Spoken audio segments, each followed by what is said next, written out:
So, along the lines of what you're just sharing about how powerful it would be for real estate agents if they had us sitting over their shoulders all day long watching what they're doing, or if the home seller was sitting over your shoulder watching all day to see what it was you were doing to get their home sold, to negotiate with other agents. I'll share with you that Lisa, my wife, she is a certified public accountant and has been since 1993. In that industry, their timesheets, because they're responsible for their billable hours to the various clients that they're helping with their tax matters, they keep track of who they are working with every 6 minutes. So for Lisa, she would look at the clock and she'd say, okay, it's 4:42 and I'm working on Darren's tax return. Okay, it's 4:48, I'm still working on Darren's tax return. It's, she would keep track of it. When she was done with Darren's tax return, she would mark the whole thing. She would just take her pen and go from here down to here. All that time, bill it to Darren. Then she's moving on to the next one. The interesting thing about that was what Lisa talks about all the time now is, she was billing out at about $300 an hour, and many people didn't want to see her on their tax return docket for too many minutes because she was so expensive. So she would have her assistants who were billing out at far lower rates, and then Lisa would jump in, spend 6 minutes, verify everything, and she was in and out of that file in 6 minutes. Okay, 6 minutes. Now she just charged them $30. It's 1/10 of her $300 an hour. All the other people, they can do what they need to do, but she's not going to be in there spending too terribly much time at $300 an hour. The interesting thing for real estate agents is that they'll be working on lead generation. They'll be working on following up and nurturing opportunities. They'll be working on negotiating a real estate transaction, but they're not really paying enough attention to how efficient they are or how focused they are when they're in a task. So they might be working on a comparative market analysis, for example. Then the phone rings. And so they're dealing with this matter. Then they change their computer. Now they're looking at something else. They're going to the public records. They're going into the MLS to look up property information for this person. And then they get off the call. And then they're like, now where was I? What was I doing? Oh yeah.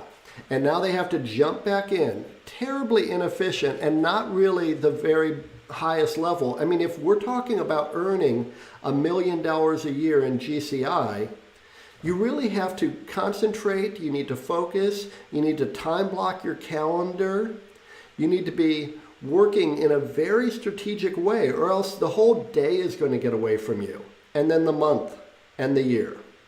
So so Lisa was an accountant since 1993 for a long period of time. I'd imagine when Lisa started, she wasn't earning $300 an hour. No. And that improved every year. So as Lisa's experience grew every year, her billable time and billable hours increased. Correct. Isn't that interesting? In real estate, we have agents that have been in real estate as long as 1993, 1995, 2000, 2005. Their hourly rate hasn't increased. If at all. If at all. Yet what we do know is that the median house prices has grown and grown and grown and grown. So whilst the house prices are going up, their income is actually going down and their time is actually decreasing, not increasing with the cost of living and CPI. So one of the key aspects of what we're going to help each and every agent with, Kevin, is exactly that, getting them to recognise that it's not about being busy. There's a lot of agents that are stuck in this busyness part, but because they're in this busyness all the time, they're actually not doing much business. we're going to decipher the two and actually start looking at the choices they're making, because it all comes back to a choice. Time to me is not time management, it's choice management. Now, when we learn to when we learn to utilize and choose to use our time effectively, we eradicate what is the second part, which is pain management. And the pain management comes when we don't utilize our time well, because then the things that we want to do, would love to do, would choose to do, we don't have time to do. It's a bit like there was a show many years ago with George Clooney. It was called Up in the Air. Did you ever see that show? Of course. It was a great show. And in between he was going around sacking people around America, and in between he'd do this public speech and he'd get on the lectern and he'd have this backpack. Do you remember the backpack? Yes. And he'd get it there, and it was the short of the story was every day he would keep putting things in his backpack for tomorrow. I'll do that tomorrow. I'll get that done tomorrow. And sooner or later, this backpack is weighing him down. It's this continual weight weighing him down. And in real estate, we don't want to become that agent that keeps on deferring things off. And those things are usually our health or our relationships or the time for leisure activities, because we're not doing what we're choosing to doing. We're doing things by default. So when we create a structure around a schedule that we honour and commit to each day, our choices become far better. The schedule protects ourselves from ourselves. And without that schedule, like you mentioned, some great things around time blocking, etc., that's what it comes down to. When we have a schedule that we honour, we're protecting ourselves from our own avoidance tactics. So powerful. It's amazing how many things we allow to get into our day that if we stopped and really thought it through, we would recognize that those distractions are really keeping us from our goals and our dreams. And yet we allow that to happen. And it could be a bad habit. Lisa and I were out walking recently, and a guy was smoking cigarettes in a public park where we were walking on a nice little nature trail. And Lisa's going like this, and he picked up on the message, and he's like, I'm sorry about that. But the reality of it is, he's choosing to have a bad habit, which is cigarette smoking. But it's also, medical problem. So when I was running real estate offices and I was hiring staff for our front desk, one of the questions I asked was, are you a cigarette smoker? And what's interesting about it, in terms of hiring policy, a cigarette smoker is not a protected class. I'm allowed to ask, are you a cigarette smoker? Now for me, if they were a cigarette smoker, I wasn't going to hire them, because they were going to be out getting a cigarette break right when the phone was ringing off the hook, right when I needed them to make copies, or whatever might be pressing. They were going to be out with their cigarette, and that was going to keep them from accomplishing the important tasks of the job. Now, if you're a real estate agent and you're a cigarette smoker, you might want to think twice about that. But it may not be cigarettes. Maybe it's some other vice or habit or distraction that you allow into your day. Yeah, good point. I think there's a couple of things around that. There's certainly distraction and it's avoidance. Mm-hmm. And we avoid things. And a lot of that comes back to clarity and purpose and direction, and really having a mission each day about the things you want to get done. And that's where your schedule really protects you, because the schedule becomes a repeated set of behaviours that leads to high performance. And if I had $1 for every time I've been told I just don't have enough time, and my response has been the same for a long period of time, Kevin, it's really simple. None of us need more time. We just need more reasons to choose to use it wisely. And those that are making better choices with time aren't asking for more time. And we've all heard this before, but how is it that some people can acquire and do and fit so much into their day and others just seem not to? And I know I've been in that situation myself, where I've just been running around doing figure eights and unproductive, and I've been unstructured until it took a good woman to say, I can't work with you, it's just out of control. And that really got me to realise that I was impacting myself and getting away from the things I wanted to go towards purely because I was making bad choices when it came to time. I mean, a simple example is, going out to a listing appointment one a day versus going out to 3 or 4 in a day versus one every day for 4 days. Anything like that, so little things, having a seller communication meeting, having 5 over the course of one day, one the next, and putting them all 5 one after the next, saving hours and hours of time, and that all compounds over the week, over the month, over the quarter, over the year, and just little things that we can change with our time and our structure and our schedule. And that's where it all starts, is having a great schedule allows you to be great in other areas of your life. You know what was interesting? Your comments reminded me of something one of my former managing brokers told me years and years ago, and that was, he asked me if I would take on this one leadership role in the local board of realtors. He wanted somebody from his office present there at the local board of realtors. And I found it to be a nice compliment, but I asked him, why are you asking me to do it? And he said, Kevin, you get so much stuff done that I know you will actually get this done too. If I ask somebody else, they probably won't consider it a high priority. But you get so much done that I know I can ask you to do something and it's not going to be too much on your plate. You will figure out a way to get it done. Yeah, excellent. Yeah, it's so true. It's looking at time. Time is money. We always know about. It's the most important thing. It's the bank of the day. It's how much you're really investing in it. And I think as real estate agents, a lot of agents don't value their time as much as perhaps they could be valuing their time, or they don't really recognise or understand what their time is worth. And I had a similar to what you were saying before about Lisa and the CPA having, layers of support that were less or more affordable, should I say, for their clientele.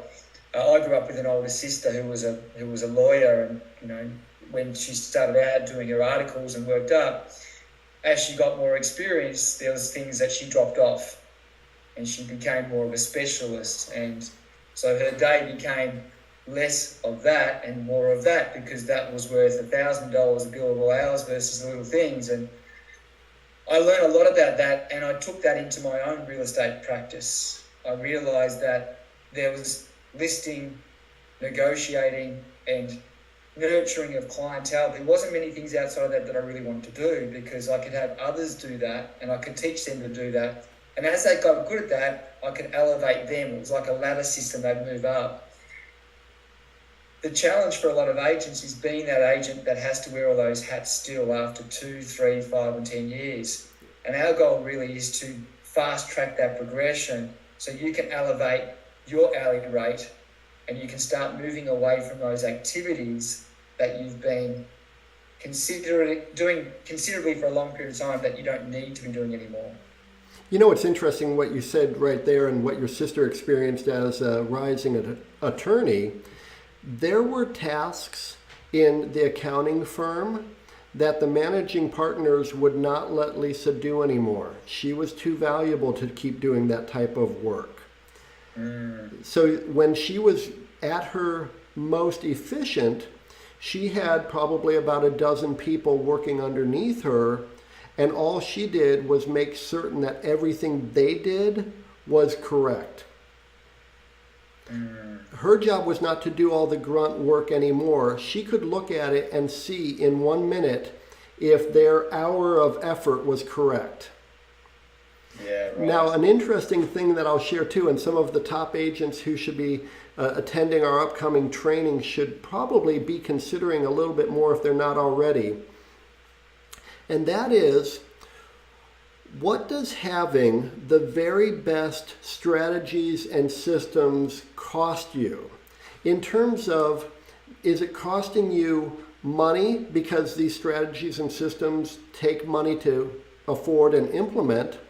Or is it costing you opportunities in terms of listings that you're not getting, service that you're not delivering, because you don't actually have the right systems in place to service the types of clients and the numbers of clients that you're trying to accomplish and serve. Again, going back to Lisa and her accounting practice, one day her computer was giving her grief, and she would just pick up the phone on her desk, call the computer guy who was down the hallway, and she'd say, "I need you." She'd hang up. He was over her shoulder in about 4 seconds. She said, "My computer keeps doing this, and I don't know what's going on with it." He said, "All right, why don't you go grab a coffee or something and let me work on this for a quick minute." She comes back about 8 minutes later. He's still working on it. He's like, "I don't know what's going wrong."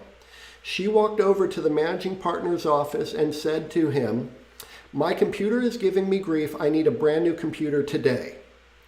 He said, "Take mine. I'll go get you one." Now, he didn't necessarily go and get her one. He went and said, "All right, Judy, go get Lisa a brand new computer. She needs it today." Meanwhile, she's using mine. Why? Because Lisa does stuff on the computer. I do stuff on the phone. She can take my brand new computer. I'm okay for a few hours without a computer. But she cannot afford to not have the very best systems and strategies in terms of her computer, the programs that are on her computer. She can't go 8 minutes without that running the practice that she was running in her accounting firm. And yet we see real estate agents all the time struggling with things that they shouldn't be struggling with anymore, but they don't want to make the commitment to invest in themselves, invest in their tools, invest in their strategies, their systems, and really what I look at is their future. It's a bit like the lobster in the water. The lobster in the water. The story, the lobster in the water. You can put a lobster in there and heat it up, and they won't try and get out because they're just acclimatized in real estate. We learn to survive, and unfortunately, a lot of us can get stuck at the survival part. And before we know it, that's where we are. We put this ceiling on. We can carry 2 listings at a time. We can carry 3 listings at a time. After that, we get set there. It's interesting if you have any assistants that work with you and they go away, you realise, geez, I can't operate without an assistant anymore. It's so hard when they're away. Probably a bit like at home. If Cindy, my wife, goes away, I'm like, gosh, I realise how much I've got to do and step up. Yes. And you think you're doing a bit as it is, but you recognise there's so many gaps there. And real estate's very similar. When you realise that you can have support and you can get leverage and that's taken away, it really takes you back a couple of pegs. But until you go down that path, you don't realise how much leverage and scalability you have as an agent until you go from a job mentality into that business world and back yourself in. There's very few people I know that do that and come back and go, yeah, I prefer to be where I was. There's always great opportunities that open up, and that's part of what we really want to support, guide, and help people with and encourage them to do going forward for their own careers. I think it's really powerful that an agent who is a free market entrepreneur, they're an independent contractor. Yes, they might be affiliated with a really wonderful brokerage brand. Their broker might be very helpful. But at the end of the day, they alone are running their business. And really, it's a question of what am I setting aside from the revenues so that my expenses aren't just fulfilling my responsibilities, but my expenses are choices that I'm making so that I can really grow in the next 6 months, in the next quarter, in the next month, or really, 2, 3, 4 years down the road. The choices that people make today will have a really massive impact on where they are 12 months from now.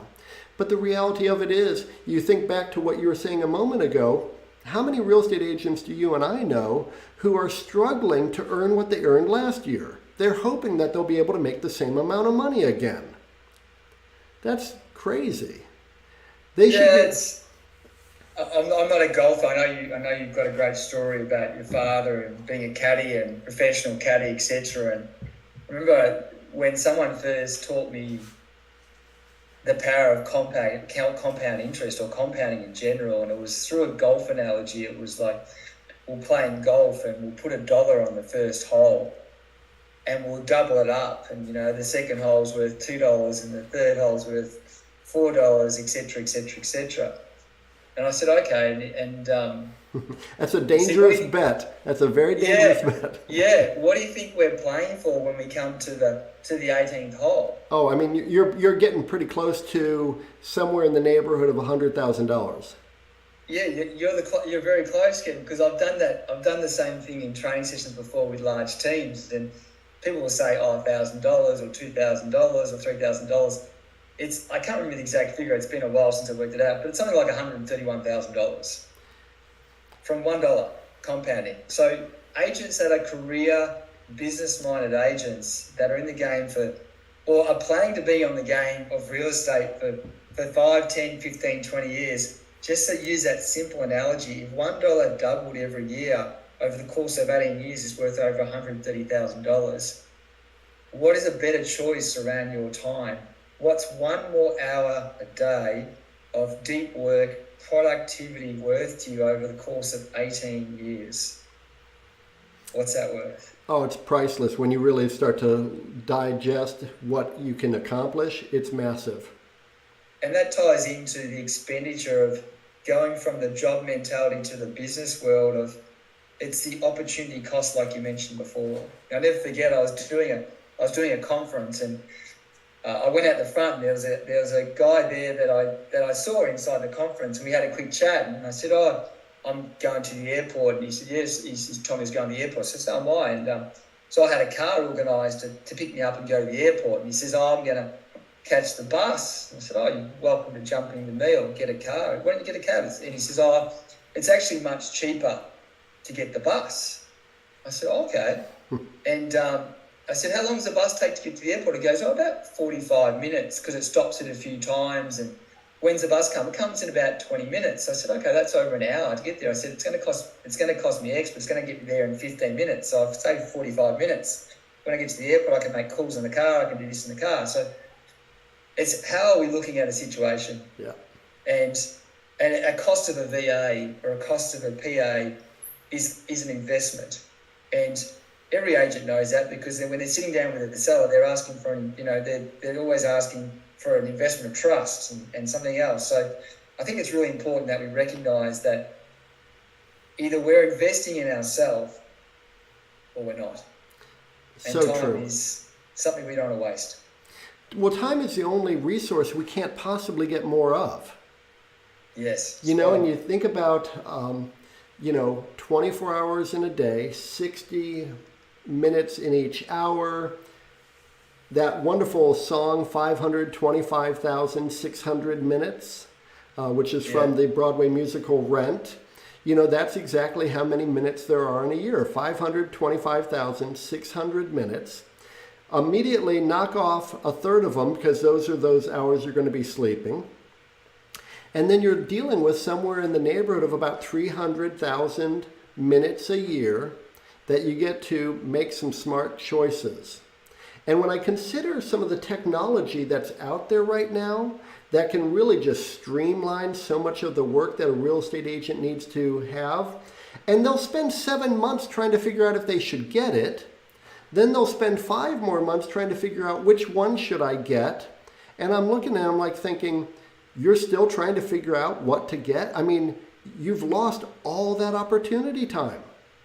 Yeah. Oh, I don't want to overpay for it. It's like, no, I don't want you to overpay for it. But make a decision, make an investment, and then get that thing to deliver an ROI. But indecision for a month or 2 months or a year? I mean, I've had real estate agents brand new to the business, brand new to their local market area, who jumped in, took all the right action steps, and earned $250,000 in their very first year. But you know what they weren't doing? They weren't hemming and hawing, wondering, waiting to start. They were just jumping in and figuring it out as they went. And they were surrounding themselves with great people. I mean, that's somebody I was coaching. That was a person I was mentoring. So did they have an unfair advantage? Not really. They just took advantage of the advantage that they had. Great point. Great point. So if you're on the fence as to whether or not you should jump into our free training, sign up now. You will love it. It's our pleasure and honor to work with you, to share with you in the 1-hour training coming up on Thursday, some of the powerful strategies, the mindsets, the systems, the processes that we've used to help real estate agents achieve at a higher level.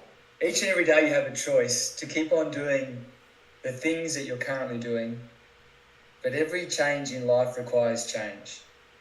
2024 is the year that in 12 months' time you can look back on and say, I did it. I've made the change. I've made the jump.